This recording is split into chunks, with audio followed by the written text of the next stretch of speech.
man li ma gis mooy le parti au pouvoir qui mobilise par des caravanes. ñu gis itam opposition bi mu mel ni lu discrète. Au même moment l'ancien président Macky Sall bi adopté posture numérique bi mel ni candidat. Alors déjà ban lecture ngay def ci stratégie bi nga xam moom le parti au pouvoir bi daal di teg notamment organiser des caravanes est-ce que approche bu efficace la pour capter les électeurs. waaw xam nga tey boo xoolee langue politique bi sur les 41 listes ba leen doon diviser selon ñoom seeni plan de campagne da ngay am ñetti pàcc. ban ak ban. bi ci njëkk bi mooy le parti au pouvoir. moom ni muy defee sa campagne bokkut ak ñenn ni ñuy defee dinaa ci dellu soit léegi. deuxième bi boo ko doon jël tey muy sàmm sa kàddu jàmm ak njariñ Sénégal kese aussi ñooñu soo xoolee ni ñuy déroulé presque ñoom ñoo nur ak takku wàllu. bon yeneen yi nag vraiment ce sont des candidats quasiment anonymes. boo jëlee bu njëkk bi muy le candidat au pouvoir. xam nga ñoom chance bi ñu am moo di d'abord ñoom ñoo nekk au pouvoir. ñoom ñoo dissoudre assemblée bi bëgg a dem wuti une majorité pour mën a doxal seen politique. Effectivement. donc ñooñu am na fu leen Sénégalais yi xaar ñoom tam am na fu ñuy xaar Sénégalais yi. donc forcément bu ñu ñëwee ñoom war na am lu ñu war a mën a proposer pour wax ne lii moo tax ñu dissoudre assemblée bi bëgg une nouvelle majorité. te loolu leen ko may moo di seen référentiel bi ñu lancé temps yi passé Sénégal vision 2050. ba pare wax ne pour ñu doxal politique bi nga xamante ne moo nekk ci Sénégal vision 2050 il faut nécessairement que nous ayons la majorité au niveau de l'Assemblée nationale. donc loolu déjà ñoom mën leen a permettre ñu am une base ou bien une thématique de campagne. te boo xoolee Ousmane Sonko ni muy defee campagne am moom daf ko jël selon même pôle yi nga xamante ne moom moo nekk ci vision 2050. parce que il y a 8 pôles yoo xam ñoo ci nekk pôle bu ci nekk fa lay dem njëkk na ci pôle Thiès actuellement mi ngi ci pôle centre su paree certainement pôle sud lay jëm après sud-est pôle nord nord-est ba pare pôle Diourbel Louga ensuite revenir sur Dakar donc ñoom noonu lañ ko planifier te pôle yi day xool chaque fois deuxième ou troisième jour ba fi nga xamante ne moom mooy capitale centre bi fa lay dem pour mën a tenir maintenant meeting bi nga xamante ci lay dérouler programme bi n'empêche que yeneen jours yi aussi dëkk fu mu dem dina am une partie du programme boo xam ne dina ko jukki pour wax ne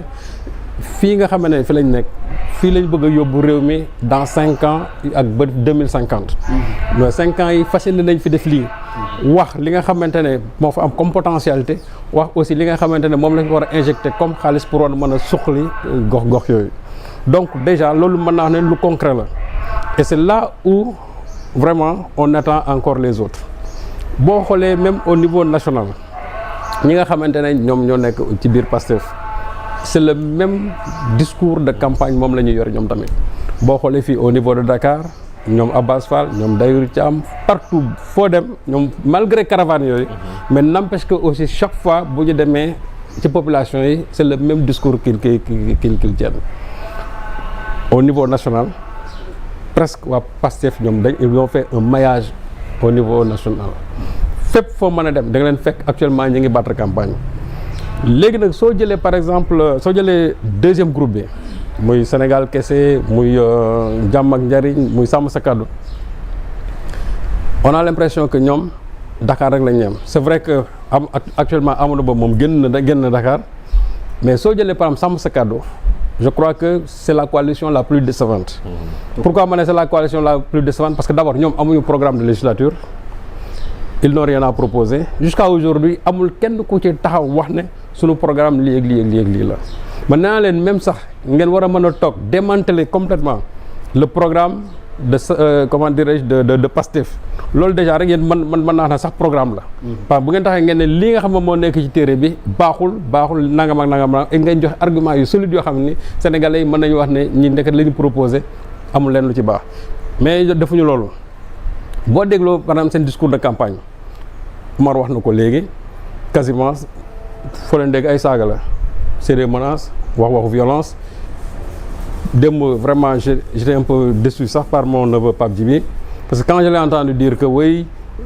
Abass Fall ñu ngi ko woo gendarmerie demul loolu dafa war a jeex et cetera ma ne bon vraiment su fekkee lii mooy thème de campagne yi franchement je crois que ñoom war nañ mën toog ba jour élection yi ñu dem ñu bàyyi nit ñi ñu dem voter parce que loolu c'est pas un programme de campagne. J'ai vu Barthélémy Dias aussi qui est allé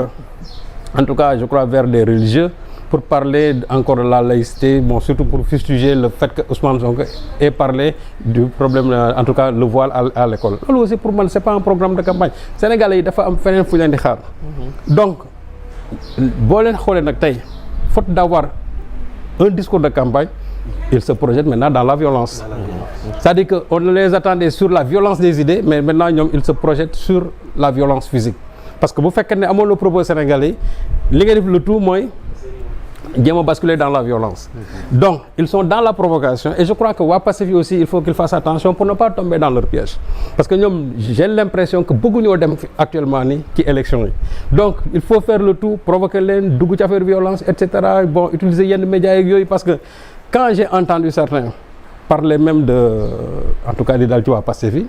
mais je me dis que mais Sénégal doy na waar parce que ñi nga xamante ne tey ñoom la ñu exercer violence seen kaw on a l'impression que ñoom ce sont les coupables alors que ce sont les victimes jibi bi affaire yi commencé ba léegi est-ce que gis nga benn yoon boo xamante ne ni waa Pastef yi yëkkati nañ exercer une violence ils se fondent sur les paroles de Abass Fall mais Abass Fall n'a fait que réagir de façon épidermique ci li nga xam moo ko dal te loolu c'est humain parce que boo gisee violence bi ñu exercer sur ces partisans dal seen kaw blessé leen bon mu de façon énergique comme ça nii rek mu réagir wax loolu mais après tout ça il s'est ravisé en disant que bon il appelle à l'apaisement loolu mën nañ ko nangul mais ñi nga xam ne ñoo exercer violence boobu waxuñu leen de et quand maintenant il y a eu violence au siège de Taxawu Sénégal mais ils en ont fait un drame mais Taxawu Sénégal jibi kenn gaañu fa xam nga foofu lan moo fa am on a brûlé ay t-shirts lañ fa lakk et cetera wax ma ne loolu te néewlu ma ko doole de mais boo xoolee par rapport ak ñee nga xamante ne parce que man dama ci xam koo xam ne gis ko parce que sama booru bureau dëkk dañ ko damm te ci cortège Abass Fall bi ci la bokkoon Taxawu Sénégal ñoom dañuy lakk seen siège te ñoom seen siège boobu ñuy lakk jusqu'à aujourd'hui bu ñu demee pousse ba ca fond ba boo deful ndànk les véritables coupables ci Taxawu Sénégal la jëm. boo gisee scénario yi ni mu demee. moo tax ma ne il faut que vraiment la police fasse des enquêtes mbir mi bu ñu demee ba ci cappaandaw ga di nga xool boo deful ndànk yuuxu fa lay c'est-à-dire fa la jëm. xam naa bu baax li ma la wax parce que gis nga Barthélémy Dias dafay am ay waxam yoo xam toujours daf koy tromper. gis nga ci bëccëg avant affaire bi na am ci guddi am na benn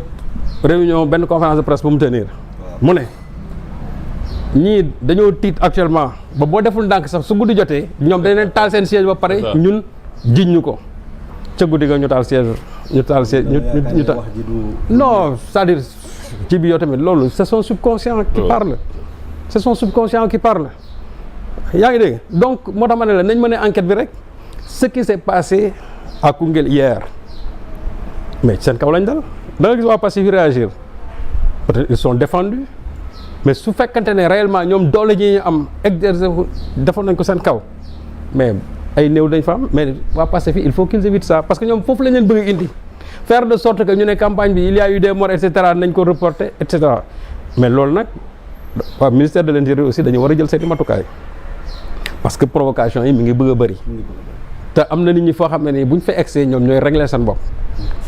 Actuellement ñoom ils sont au pouvoir bëgguñu ne ñoo nekk ci pouvoir ba pare di exercer violence bëgguñu loolu mais nag cela aussi n'empêche pas que au niveau du ministère de l'intérieur ñu jël seen i matukaay pour mën a protéger les militants de Pastef parce que